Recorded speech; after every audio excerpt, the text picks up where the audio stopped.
Well, good morning and good afternoon, good evening. I don't know where you are on the face of the world. What an honor again to meet here far and wide. We are here on the African space, discussing African problems and seeking for those critical African solutions.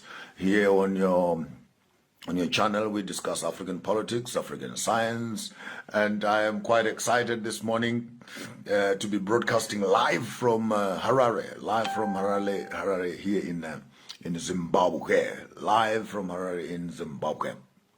And I threw up a verse in the morning for those who want to base their belief system on the biblical text, where it says people must listen, obey their political leaders. And that is in the book of Romans. So if you believe in the Bible, that is the premise of the argument. If you believe in the Bible and it is a source of your faith systems, and then you're a Christian, should you be participating in political oppositions? Because this very same Bible you're holding in your hand says you must obey your leaders. See, earlier on, when I started on these programs, and I was telling you that you take some stuff as Christians because it is convenient and it is nice for you to listen to.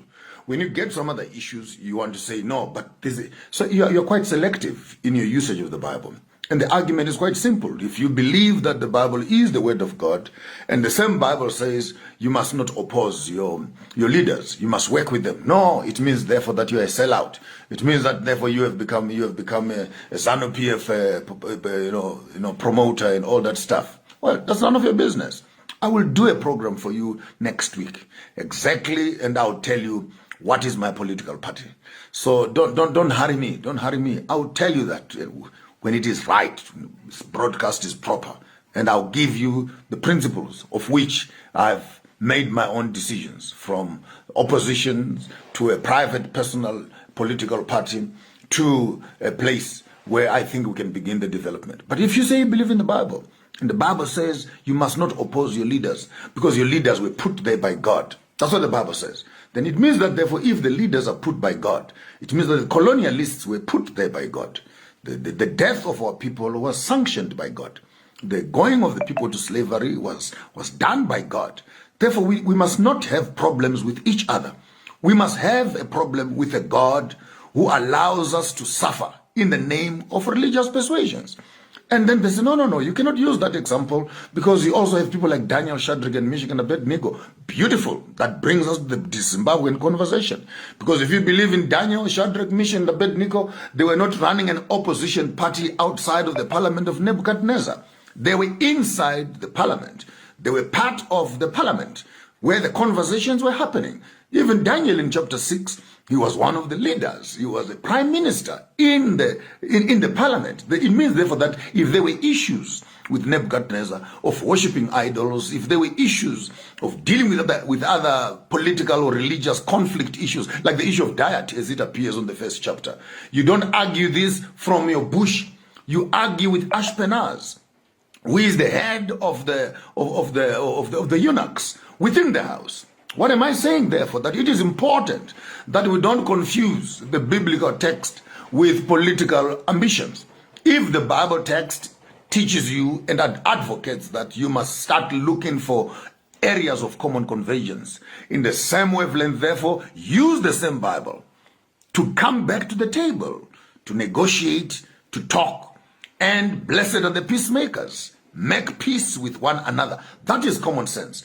I think I have a slight advantage as a returning resident into Zimbabwe than some of you people who have been sitting here for the longest of time, and you may feel like I don't understand. Some people are saying I don't understand the Zimbabwean politics.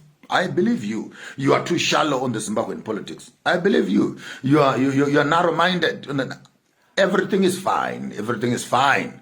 But here is my 2 cents worth as a person who has been living in London, who has lived in Johannesburg, who has lived in Swaziland, who has lived in Europe. When I come back to Zimbabwe right now and I drive from Dzivarasekwa, I go to Chitungwiza, I drive through 2nd Avenue, I get down to Magaba, right around. I've taken my time for the past few weeks just driving around and looking at the place. The city is falling apart. I even took a drive to Chivero, where the water for Zimbabwe for Harare is being drawn from.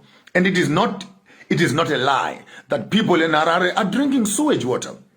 It is not fully and well processed and purified. And yet 60, if not 80% of all these cities are falling within the hands of MDC. So I look at it and say, are we playing politics for politics? Or are we playing politics but holding the people ransom to our political ambitions? Now, what is it? Zimbabwe is developing as I'm looking at it. I'm new. I'm hardly 2 weeks old in terms of being on the ground, but I'm new. But I'm seeing some infrastructure movement without the city of Harare. But Harare remains locked in right there. Therefore, I'm saying that instead of us fighting politics for politics, let's begin to change from political parties into what I want to call national politics. Whoever is building becomes my friend. If a borehole is sunk, a borehole has been sunk for the community to drink. You don't come and pee in the borehole because the person who built it is not your friend. You are now an enemy to the people who are drinking from that well. Therefore, what is right is right. No matter who does it, it does not matter who is doing it. If what they're doing is right, is right. I put up a poster the other day of the airport. Hey, but this airport only Shona is for Shona people, Mazezuru people. Who is shallow now? Are you telling me that the people who jump on the aeroplanes are only Shona people? And it's a national asset where all of us stand to benefit from. My 2 cents worth therefore says, if you want to start seeing development in the country, let's talk unity. Let's talk unity. Let's talk coming together. If the MDCA, MDCT, MDCF, and the new name of the new party, we don't know which other political parties are in the terrain. You cannot change this from shouting outside. Get into the parliament. Yes, you want the constitution to be changed. You can't change the constitution from the bush. Therefore, you need to get into the space where this conversation is. Whether I believe in the constitution or not, that's my own personal argument for another day. But for today, I see people in Harare, I see people in Kwadzana, I see people in Glenview, in Glenora, suffering and struggling. Yet these municipalities are in the hands of the opposition parties. And the budgets of these municipalities is available. But the very same opposition parties are not using that money to develop their own countries and develop their own environment. I say so because I'm coming from South Africa. I've seen this happening many times where the government releases a budget for a municipality, huge budget, millions of rands arrive at a municipality. Then the councillor and the MP and the mayor begin to argue as to who is going to get the contract. So they argue, they tender the contract, someone wins the tender, then they sit around, but who is going to eat in this contract? So they argue and fight, the contract is cancelled, they tender again, 2 years later, 3 years later, they are still arguing amongst each other until that budget is returned back to the national treasury. You can do this for your own research, I'm not being malicious, that's the truth. So when you talk about people fighting over who will get the contract, instead of people uniting to build the road, build the hospital, build the clinics, build the schools, for the budget of doing those things is available. So the problem is not just the political system that you are dealing with, but the leadership of that political system that holds people ransom. Why? Because Chamisa says, I want all of it or nothing at all. But you can't have everything. You need to come to the table where discussions are happening, put your ideas there, get into the system, get the budgets, let the lives of the people improve. I know why. The opposition leaders don't want to become part of progress. Because if progress happens in Harare right now, they'll be saying it belongs to ZANU-PF. Then we want to wait, just wait. You must drink sewage water and drive on potholes until we get into power. Then we'll start fixing these roads. Because if we fix the roads right now, the credit will go to the ruling party. But who is suffering while we are waiting for you to get into power? I suggest that a strategy that would work would be that go back into parliament, go back into negotiations, get back into the discussions of peace, improve the lives of the people while you are driving your own political agenda on the side. We cannot hold people ransom to our political careers because of this messianic idea of what you think the country will be when you get into power. The real issue right now are the people. If you put people first, you'd want to know, why is the sewage water flowing in front of their house? And yet you are the owner of the city and you're not fixing that. And it is not for the first time. It is not for the second year. It is not for the third year. It is not for the fourth year. There's not even a plan right now to fix up some of those issues. Of course, in good information, in my own research, I have established that to fix up the water problem in the Chivero Dam will cost 9 million. 9 million to fix up the water issue. The man who is doing that, I interviewed him personally. And he says, yes, that's what I want right now to fix up the water problem. He took the proposal to the municipality and says, we can fix the water problem for 9 million. The same opposition party says, yes, it's good for 9 million, but can you make it 20 million? To which the man did not agree. And then the man was summoned to go to parliament. When he got to parliament, the information was that now, no. Can we make this contract 60 million? So tell me, between 9 million of fixing water in the Chivero Dam for Harare to drink and the 60 million that the MDC wants in Harare to fix up the water, who is chowing the difference between the 9 million and the 60 million? Is that the ZANU-PF government? Is that the MDC government? Is this the municipality managers? Is this the mayor? Is this the opposition leader? Verify this information for yourself. I have it. I have the information in my hand that to fix up the water problem in Harare will cost 9 million. 9 million. But yet the opposition party wants 60 million. So who is corrupt at the end of the day? This corruption story you keep on talking about. The city is in the hands of opposition. Who is corrupt? When people are drinking sewage water in Harare, we need to know as citizens who is causing that to happen.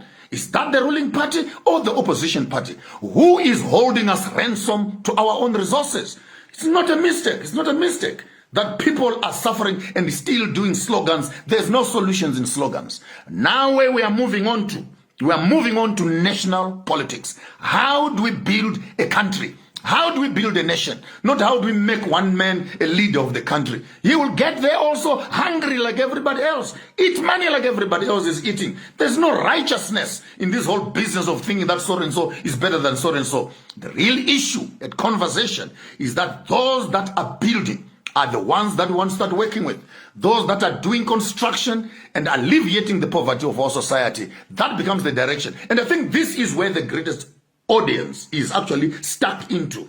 People simply want services delivered, not enhance political agendas. We simply want services delivered. We want our land, agriculture. We want our mines, that's our land. We want our trees, that's forestry. We want our houses, the Department of Housing. We want our tourism, that's traveling. We want things on the ground. And in passing and in closing, I want to pass on this issue of sanctions. No, let's vote. Let's do the sanctions. You do the sanctions for who? You do the sanctions for the political party, or you do the sanctions for the people. At the end of the day, who suffers in the midst of the sanctions? Are these not the common people? Are we not getting the very same people we are going to be leading to into poverty, into hunger and everything else? I don't know. Maybe I'm just a voice that is shouting from nowhere, but truly speaking from my heart of hearts, without any political inclination, if I should get home and I find that the road that goes to my mother's house has been fixed, I am happy. I am happy. If I find that the clinic is now working, I'm happy. If I find the school is now functioning, I am happy. As to the political slogans and toying around that is happening around leadership, we need to start understanding something very important. The office of His Excellency President Mnangagwa is in two ways. There is the man himself who is here. Dr. Emerson Dambudzo Mnangagwa, he is here. The next thing we need to discuss is the chair, the office that he represents, which is here. And I think too much anger confuses people. You cannot marry a person to a chair. A chair is the office that he represents. Him as an individual is an individual. Leaders come and go. The office remains in place. And I think opposition needs to start looking very intently at the office which delivers services for the people, rather than looking at a person. Because when you get confused between the person and the office, your politics become an individualistic, very neo-minded politics that simply says, I want my person to be there. And if anyone else is not there, then this thing will not work. But at the end of the day, what is suffering is not the politics. What is suffering are the people. Ask yourself as opposition leaders, what are you doing to alleviate the problems of the society? People are running up and down in the streets doing slogans. When are they working? Right now, I heard the other day when I was in the farms down in Gweru there, the government has come up with a strategy, the 400 hectares of land that were taken and by the black people. And again, Christians, I'll come to you another day. Because when this issue of land was being distributed, you did not support Mugabe. You said this was evil. You sided with the colonialists. Now we have a whole bunch of Christians standing at the door looking for the same land. Are you telling me that by becoming a Christian, you are not entitled to land? Poverty has become your password? Come on, get a life. Get a life out there. What's important right now, get involved in the programs that change your life. Get involved in the program that transform your own communities. Get involved in a vehicle that will enhance the dreams of the young people. We can't sacrifice a whole generation of young people waiting for one leader to get into power. This is neo-colonialistic politics, where opposition leaders are given money by foreign people and they are told, tell them that it is raining outside when it is no longer raining. We know it by now. All these opposition parties are ponies in the hands of the colonial system to drive a foreign agenda. And how long as Zimbabweans are we constantly going to fight party politics? It's time for national politics. Yours truly, Maponga J. Vutijan Chigaramboko, Garamashamba Huda Wanosose. Bachere mangora na wapfuri bayo wira miti ya sose kona chiramba kusesera mpona ngokuba wane maja kumagara chirera na wana wavanji makume mwana mwizindi weshano wana mshamba negore. Until we see again, don't do what I won't do, but if you decide to do it better.